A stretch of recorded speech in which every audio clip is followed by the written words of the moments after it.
By your standard of pattern of behavior, according to documents released by the Department of Justice, your husband appears in photos in swimming pools, hot tubs, aboard Jeffrey Epstein's private plane with unidentified young women. We came here today and told this committee, you told this committee that a pattern of behavior demands accountability, correct? I said that I believe the committee should call anyone who had a substantial pattern and practice of contact with Jeffrey Epstein and his crimes before they came to light. Does that include your husband? And after they came to light. You're going to have a chance to question him tomorrow. So I'll ask you again, by the standard you just set in your own words just now, does this standard apply equally to your husband or only President Trump? I have said that my husband has been subpoenaed. He will appear. He will answer your questions to the best of his ability. But there is no evidence whatsoever of any connection with Jeffrey Epstein's crimes. And I think that that will be obviously apparent in the questioning. What makes you so sure of that then? I mean, he's photographed Objection. with... What you just watched is only a small piece of what turned into a very tense exchange on Capitol Hill. And honestly, it is one of those moments that shows why congressional hearings sometimes explode into viral political moments. Representative Nancy Mace did not hold back. Nancy Mace came in with records, past events, and a clear argument about accountability. What made this moment stand out is that Nancy Mace used Hillary Clinton's own standard about a pattern of behavior and turned it back toward Bill Clinton. Whether people agree politically or not, the questioning forced the room into a very uncomfortable conversation. Supporters of Nancy Mace say this is exactly what oversight is supposed to look like. Critics say the questions were more political than investigative. But one thing is clear. The tension in that room was real, and the exchange got heated fast. In this video we are going to break down what Nancy Mace actually did during this hearing, the key moments that escalated the confrontation, and why this moment is spreading across political media. If you are new here, welcome to Congress Lens. I'm Audrey. On this channel we break down the most intense moments inside Congress so you can see what really happens during these hearings. If you enjoy content like this, make sure you subscribe, like the video, and tell me in the comments what you think about Nancy Mace's approach in this hearing. Now let's get into what really happened in that room. Thank you, Mr. Chairman. Madam Secretary, thank you for returning this afternoon. Secretary Clinton, is your husband someone the committee should investigate? My husband will be here tomorrow. You'll have a chance to ask him questions. So my question is your husband someone this committee should investigate? Asked and answered. Apparently you are. You've subpoenaed him. He's going to be here tomorrow. In your testimony before the break, you discussed why you believe President Trump should testify before our committee due to a, quote, pattern of behavior, end quote. You testified that a pattern of behavior warrants accountability. So I want to make sure I understand your standard correctly. The pattern of behavior you describe includes being held civilly liable, indictments, sexually deviant behavior, correct? Yes. In 1998, your husband was found civilly liable for sexual misconduct with Paula Jones and settled for $850,000. Is that correct? Yes. By your standard of pattern of behavior, should your husband testify before this committee? He is testifying tomorrow. On December 19, 1998, President Clinton was impeached on charges of perjury and obstruction of justice, which directly related to his extramarital affair with Monica Lewinsky. Is that correct? Yes. And your husband was impeached for perjury related to sexual behavior, correct? I didn't understand what you said. Your husband was impeached for perjury related to sexual behavior, his sexual behavior. He was impeached for several reasons, and then was acquitted in the Senate. And your husband flew on Jeffrey Epstein's plane 17 to 26 times, correct? He made several trips with different legs on the trip, as I recall. But he flew on Jeffrey Epstein's plane 17 to 26 times? Mm-hmm. Were you aware that Secret Service was dropped on some of those flights? That is not my understanding. Where they were not on some of those flights? That is not my understanding. So your understanding is that Secret Service was on all of the flights that President Clinton was on? That is my understanding. By this standard of behavior, multiple credible accusers, including Juanita Broderick, who alleged rape against your husband was disbarred in Arkansas, lost his law license before the Supreme Court, flew on Epstein's plane dozens of times, visited Epstein's island. That is not true. That is absolutely untrue. Well, there's documentation in the DOJ files. I'm not sure you're aware, your attorneys have told you, but Jeffrey Epstein told one of the victims to lie to investigators, to lie that Bill Clinton was ever on Epstein Island. I can provide that document to you. We would like that document, please. Okay. Yeah, counsel, I can do because that. actually the files say just the opposite. Epstein himself denied he was. These are FBI notes from an interview with a victim, and I can get you the victim number and the case number and the files. These are notes from a 302 If interview. you'd like those, are you going to provide those now? I don't, that's not my line of questioning. She brought it up, but I have a I'm document I sorry, can get to you're you. making a representation Yeah. as to the facts. I didn't enter anything as an exhibit. But it's factually inaccurate. No, I can give it to you later. I can go find the document, make copies of it, and give it to you this afternoon. Thank you so much. Okay.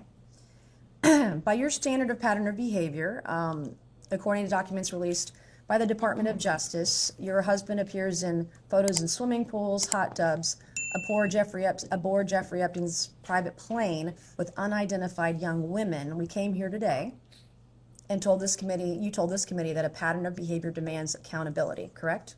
I said that I believe the committee should call anyone who had a substantial pattern and practice of contact with Jeffrey Epstein and his crimes before they came to light. Does that include your husband? And after they came to light. You're going to have a chance to question him tomorrow.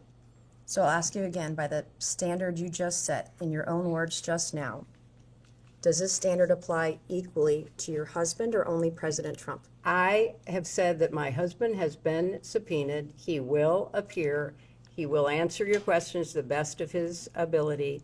But there is no evidence whatsoever of any connection with Jeffrey Epstein's crimes. And I think that that will be obviously apparent in the questioning. What makes you so sure of that then? I mean, he's photographed with. Objection No, is to speculate on something that's not Yeah, evidence. it is so speculative. I mean, swimming in a pool, sitting in a hot tub, there are millions of people who do that without any improper behavior or certainly committing any crimes. So I Do you think think most of the men are like your husband that did anything wrong? Why were they being surrounded by young women, giving them massages on Jeffrey's private estate or private plane? Are they all innocent then? you know, Just you because- are making assumptions in your questions that have not been proven and I don't believe are provable. Okay, why did you wait 6 months to have this hearing today or have this testimony? You know, I've answered that. I thought that given the way that other witnesses who were subpoenaed at the same time were being treated, that there was an unfair treatment of both my husband and myself. And I thought that, especially from my perspective, I had very little, if any, information to provide you, and that I could have done it in a sworn statement, and you could have moved on to depose somebody else who might have more information that would be beneficial to your I have two more investigation. questions, then we're going to pass it to Congresswoman Luna. After Jeffrey Epstein was convicted, did it concern you at all that you had taken a substantial amount of money from Jeffrey Epstein? That's an inappropriate assumption. I did not take a substantial amount of money from Jeffrey Epstein. So far as I know, Jeffrey Epstein contributed to the joint committee that was supporting my Senate race. Which was how much? I believe I was told $20,000. You don't consider $20,000 substantial? I do not consider it relevant to me because I had no recollection that I ever knew that he gave any money to So the you joint didn't talk to committee. your donors that gave $20,000 to your campaign? My understanding of the rules back then is that there was no coordination between the committee and the campaign. So, no, I have no recollection. But that doesn't of mean knowing you that. can't speak to your donors.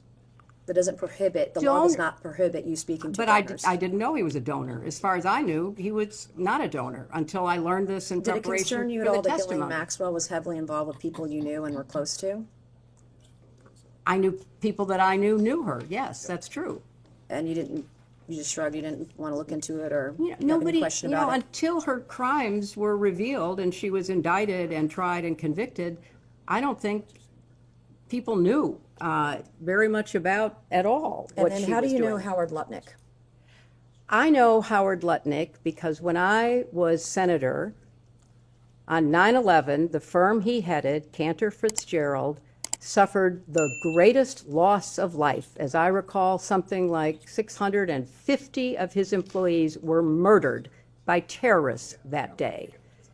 Howard Lutnick missed being a victim because he was delayed dropping know his that. I child asked off him. to You asked kindergarten. You asked the question. I'm going to answer your question. Now you're gonna yell This at was me? what I spent You're my going to yell at time me. doing. I'm a I survivor spent trying to look out for other well, survivors, trying to and keep the I bottom was of it. taking care You of waited the 6 people months who to lost get here today. 3,000 6 months, lives and now you're being at World defiant Trade and Center. indignant today. You asked me I about have met Howard with Epstein Lutnick. survivors. I'm a survivor myself. You have emails. You've denied that Jeffrey Epstein, that you tried to get Jeffrey Epstein to give money to you. I did but not. Howard Lutnick was If used you to have an get email money. with me asking Jeffrey I Epstein have for an money, email from Howard Lutnick sending it to what's the Jeffrey question? Epstein and What's his the- people to I raise don't- money for I don't you know about- for an event, an intimate event for you at his offices Well, at Cantor Fitzgerald. You're look, going to sit if here you- today if you would and, let me and, finish. and obfuscate and say to this committee, you didn't try to get money from Jeffrey I Epstein didn't. when I there was didn't. an intimate event in an email that Howard Lutnick emailed to Epstein's people and Epstein to get him to come to your intimate event at Cantor Fitzgerald, a very small event. And so I'm not going to public. You want to yell at me, that's fine, but I'll yell right back. Well, okay? I am looking out for it's survivors. very- I'm doing look. the job that you would not do and refuse to do as Secretary of State. Thank you, and I yield back to no, Congresswoman. I'm going to finish answering the question, which I have a right to do. I am very sympathetic to your personal situation. I have read about it. I have seen you testify or speak on the floor about it. And I very much sympathize with not only what you went through, but appreciate your effort to stand up for survivors. I was a senator representing the people who were murdered on 9/11. Nobody lost more people than Howard Lutnick. You can say whatever you want. You can call him and have him appear before the committee.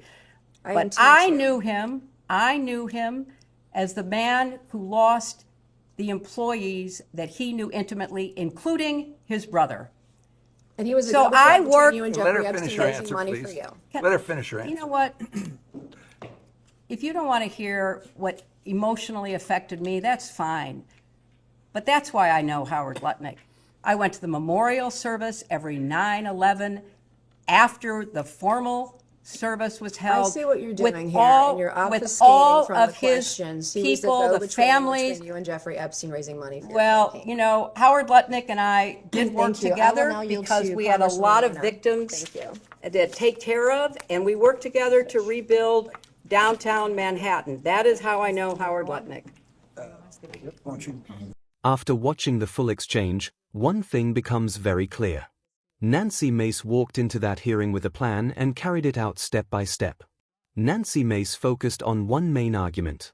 If the committee is using a pattern of behavior standard to investigate people connected to Jeffrey Epstein, then that standard should apply to everyone.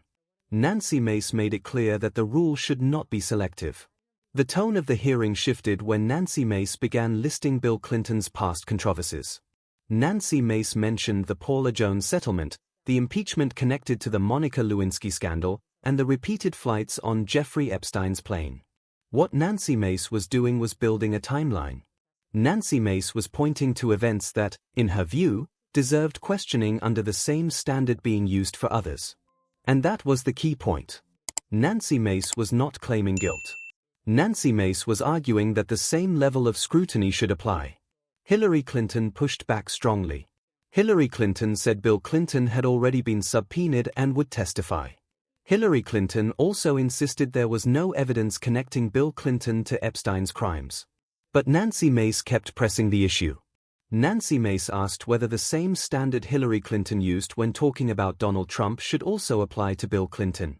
That question forced the conversation into a very uncomfortable place because it challenged consistency. Another tense moment came when Nancy Mace brought up reports about campaign donations. Nancy Mace pointed to a reported $20,000 contribution tied to Hillary Clinton's Senate campaign. Hillary Clinton responded by saying Hillary Clinton had no recollection of the donation and did not know about it at the time.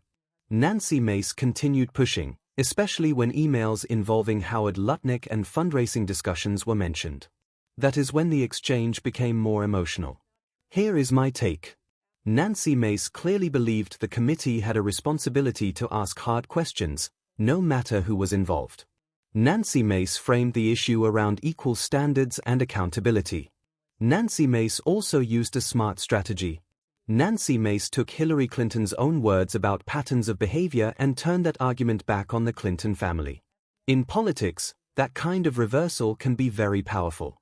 Of course, people will see this moment differently depending on their political views. Some viewers will say Nancy Mace was doing the job of oversight.